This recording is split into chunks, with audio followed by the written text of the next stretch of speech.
Hello everyone. So we are discussing NCERT questions of the chapter photosynthesis in higher plants, and in today's session we are going to discuss the question number 4. So the question is, Rubisco is an enzyme that acts both as a carboxylase and oxygenase. Why do you think Rubisco carries out more carboxylation in C4 plants? तो बेटा इस question में आपको बता रहा है कि Rubisco एक एंजाइम है जो कि कार्बोक्सिलेज और ऑक्सीजनेज नेचर दोनों शो करती है.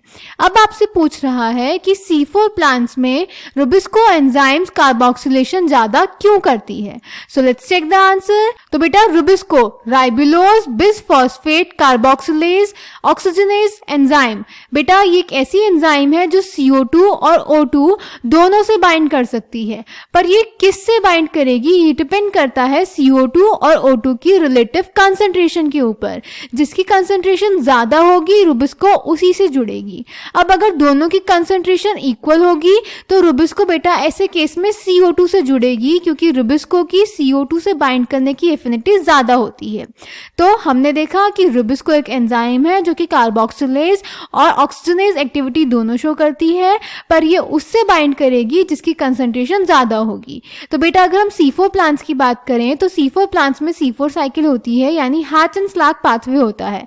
हैच एंड स्लैग पाथवे बेटा दो सेल्स में होता है, mesophyll cell and bundle sheath cell. Mesophyll cell में बेटा फॉस्फोइनोल पाइरुवेट CO2 के साथ जुड़ के C4 एसिड बनाता है, जैसे ऑक्जेलो एसिटिक एसिड, जो कि फर्दर कन्वर्ट होता है C4 एसिड में ही एस्पार्टिक एसिड और मैलिक एसिड, और ये ट्रांसपोर्ट हो जाते हैं बंडल शीथ सेल में.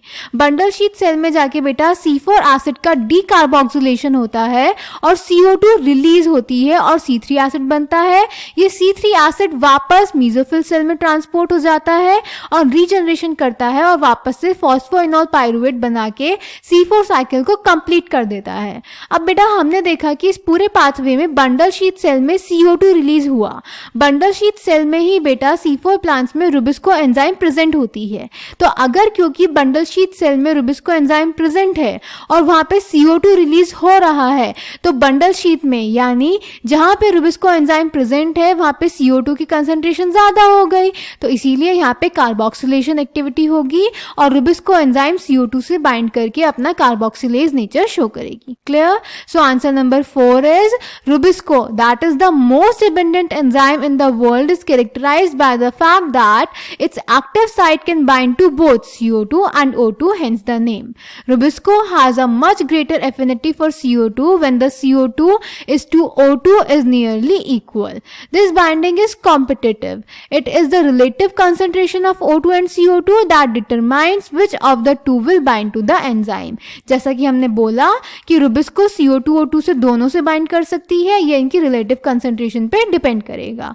The C4 acid, that is oxaloacetic acid OAA, is formed in the mesophyll cells in C4 plants. It then forms other 4 carbon compounds like malic acid or aspartic acid in the mesophyll cells itself, which are transported to the bundle sheath cells. In the bundle sheath cells, these C4 acids are broken down to release CO2 and a 3-carbon molecule.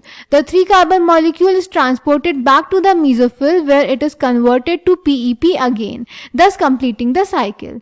The CO2 released in the bundle sheath cells enters the C3 or the Calvin pathway, a pathway common to all plants. The bundle sheath cells are rich in the enzyme ribulose bisphosphate carboxylase oxygenase, that is Rubisco, but lack pepcase. Since the CO2 was released in the bundle sheath cells, the site of the presence of Rubisco enzyme, thus it will show more carboxylation due to the higher concentration of CO2 in the bundle sheath cell.